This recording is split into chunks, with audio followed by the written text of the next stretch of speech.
Con su permiso, señor presidente, acatando precisamente la instrucción de revisar los 8 contratos de prestación de servicios, revisión que se hizo en conjunto con el consejero jurídico de la presidencia.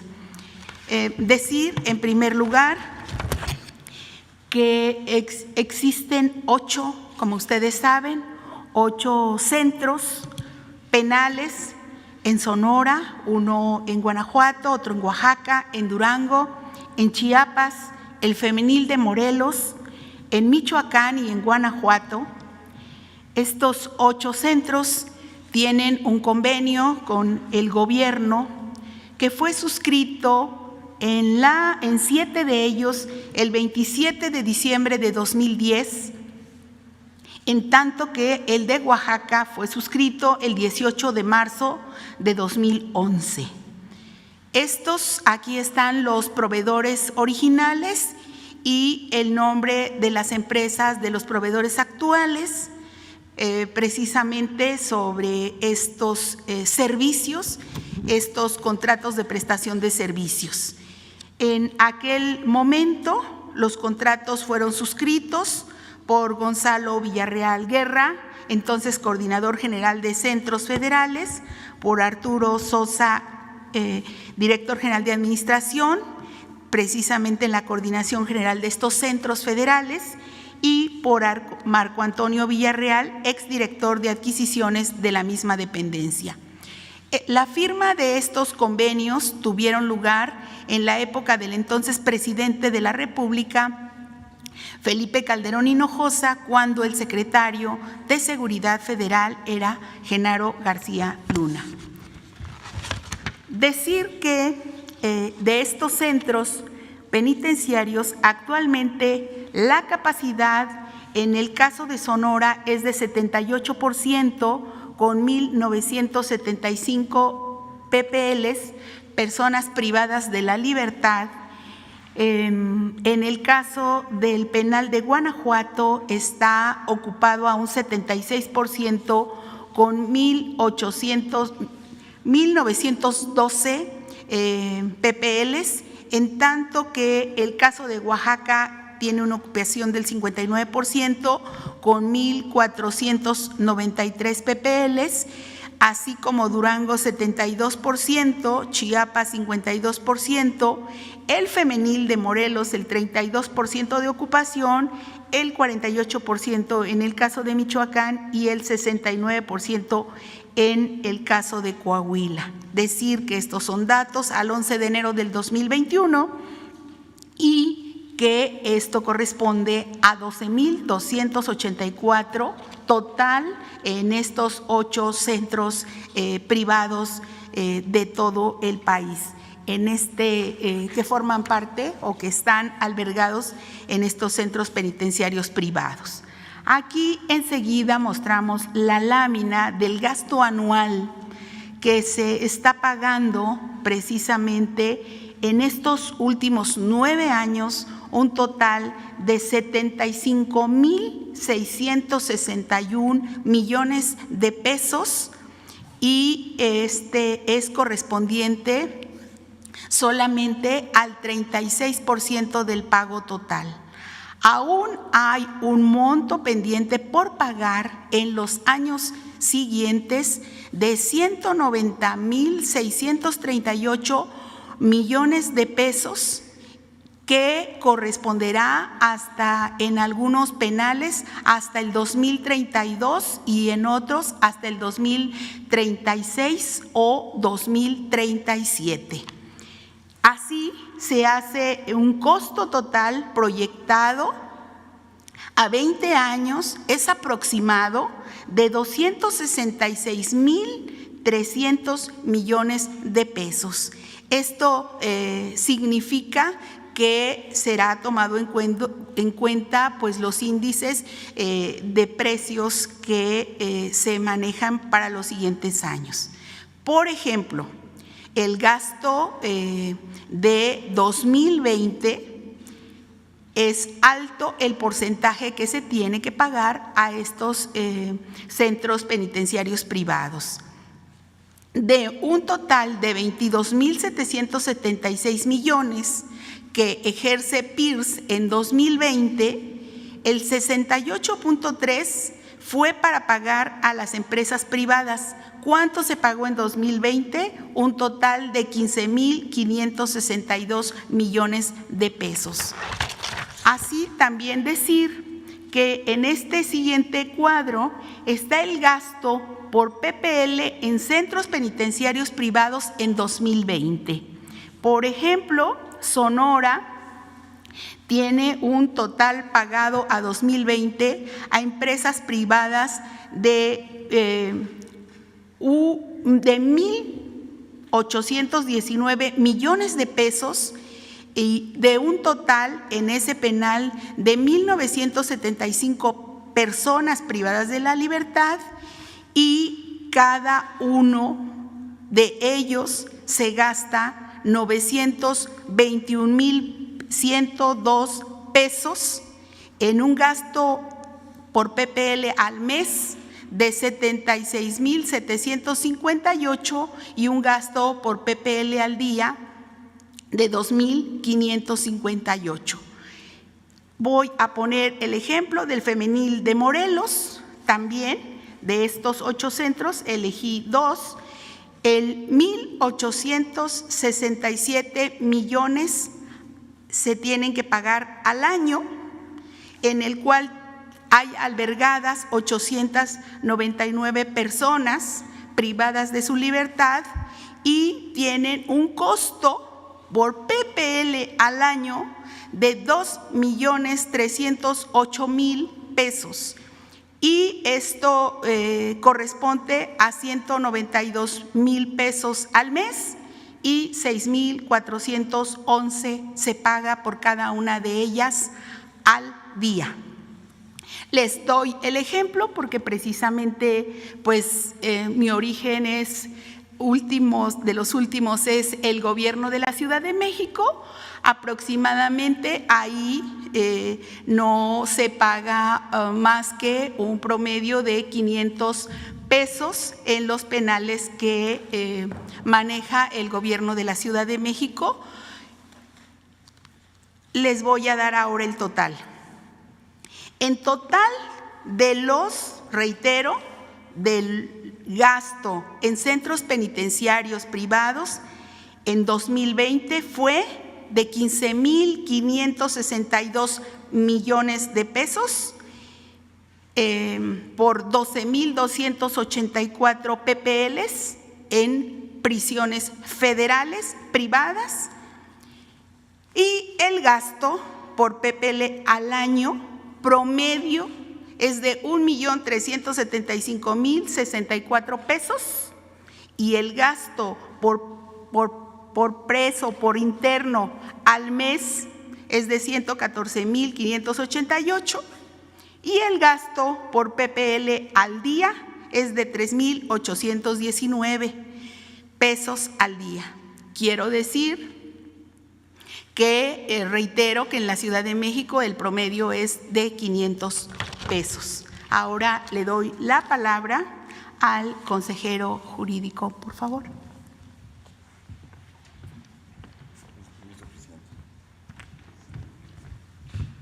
Muy buenos días. Primero, aclarar que este contrato, que casi llega a los 270.000 millones de pesos, fue por adjudicación directa. Vamos a leer 4 de las cláusulas principales del contrato.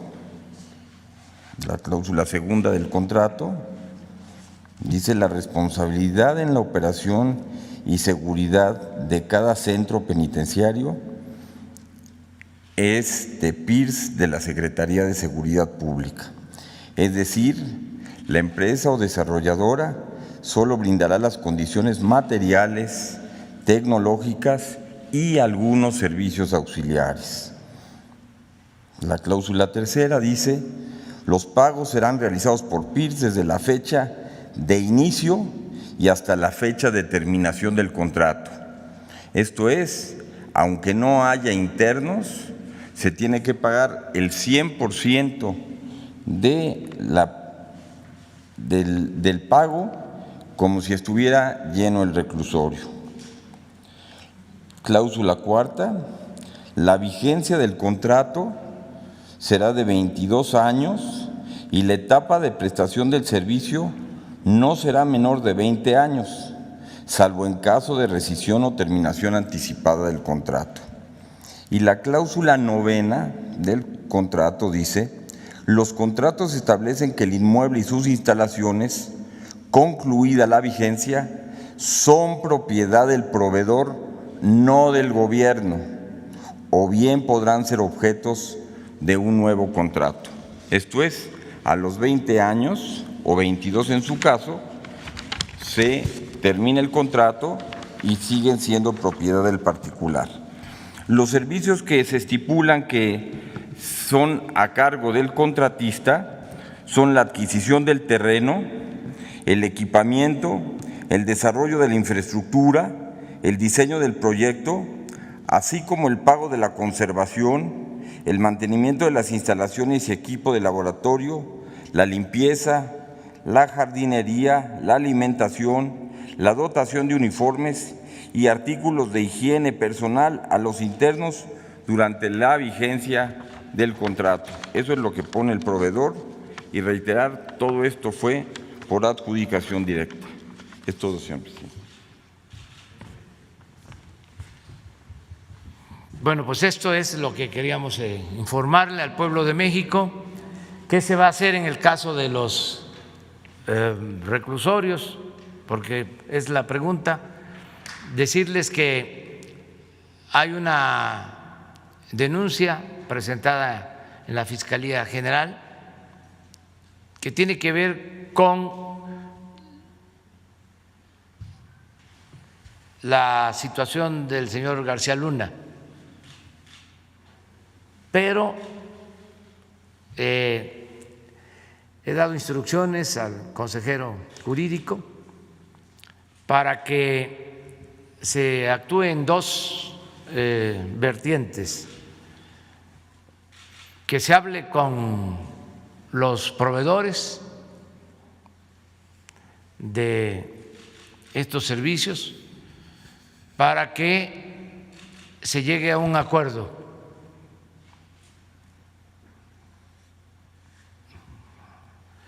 Porque consideramos que es un abuso, por decirlo amablemente, y que si tienen voluntad de que haya un arreglo, se debe de lograr un acuerdo en beneficio de la hacienda pública. Se va a hablar con cada uno de ellos. Lo siguiente, o al mismo tiempo, en paralelo, se va a empezar a elaborar una denuncia en lo civil para cancelar los contratos. Si no se tiene un arreglo. Aquí vamos a estar informando. Obviamente aquí hubo abusos de todo tipo. Los beneficiarios de estos contratos muy vinculados al poder. Me reservo los nombres, al no ser que me lo pida el INAI.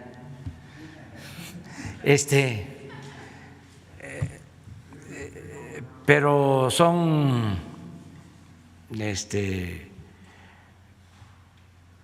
empresas muy vinculadas a políticos, muy vinculadas a políticos. Y esto es lo que ya no queremos que vuelva a suceder en el país. Y es un botón demuestra, desgraciadamente, porque esto se extendió por todo el gobierno. Se dedicaron a saquear durante el periodo neoliberal. Privatización, sinónimo de corrupción, pero a estos extremos. ¿Se acuerdan que aquí revisamos también lo de los gasoductos? Parecido. Y así muchas otras cosas. Todavía no terminamos de limpiar, pero estamos convencidos y comprometidos a desterrar la corrupción del país. Y ya teníamos que actuar porque ya nosotros estamos en falta. Resulta que para cumplir con el contrato se pagó en el 19, se pagó en el 20. Es como lo de Odebrecht, que tuvimos que pagar 19, 20, ya se detuvo, porque también un contrato abusivo, contratos leoninos en el caso de Odebrecht. Imagínense que Pemex le tiene que entregar gas, etano, a Odebrecht con un subsidio del 75% de lo que cuesta el gas en el mercado internacional, en el comercio. Todo esto pactado así. Y como lo mencionó Julio Scherer, sin licitación. Es decir, asignación directa. Entonces, por eso queríamos exponerlo, porque esto explica mucho el porqué de los ataques al gobierno. Hay una empresa de estas que tiene que ver con medios de comunicación, en donde hay un conductor que nos ataca un día sí y el otro también. Pero ¿qué hacemos? Imagínense si nos hacemos de la vista gorda, nos convertimos en cómplices. ¿Y con qué cara vamos a ver a la gente, a los que nos gritaban y nos siguen gritando? No nos vayas a fallar. Entonces, ofrecemos disculpa por las molestias que esto ocasiona, pero la transformación va. Tenemos que limpiar al país de corrupción. Por eso no avanzaba México, por eso cada vez más pobreza. ¿Cuándo va a alcanzar el presupuesto? Miren, 16,000 millones de pesos. Es la mitad de lo que nos van a costar las vacunas. ¿Cuánto tenemos disponible para las vacunas? 32,000 millones. ¿Cuánto cuesta esto al año? ¿Cuánto se pagó el año pasado? 16,000 millones. La mitad. Pues por eso no alcanzaba el presupuesto. Ojalá y todo esto vaya aclarándose, porque el otro día leí en redes sociales un texto que me llamó mucho la atención. Dice, no solo saquearon, sino dejaron a muchos convencidos, aturdidos o desorientados acerca de que la corrupción era necesaria o normal. Yo creo que ese es el daño mayor. El estar deseando que eso continúe. Es una especie de masoquismo. Porque insistieron mucho en que la corrupción era una cuestión normal. Acuérdense que llegaron a decir que la corrupción era parte de la cultura del pueblo de México. Una barbaridad. Cuando nuestro pueblo es honesto, es trabajador. El problema se da arriba, en el llamado círculo rojo.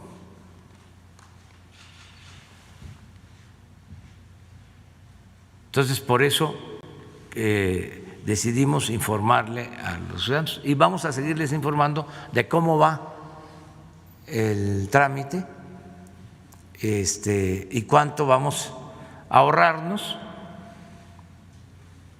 en esta operación.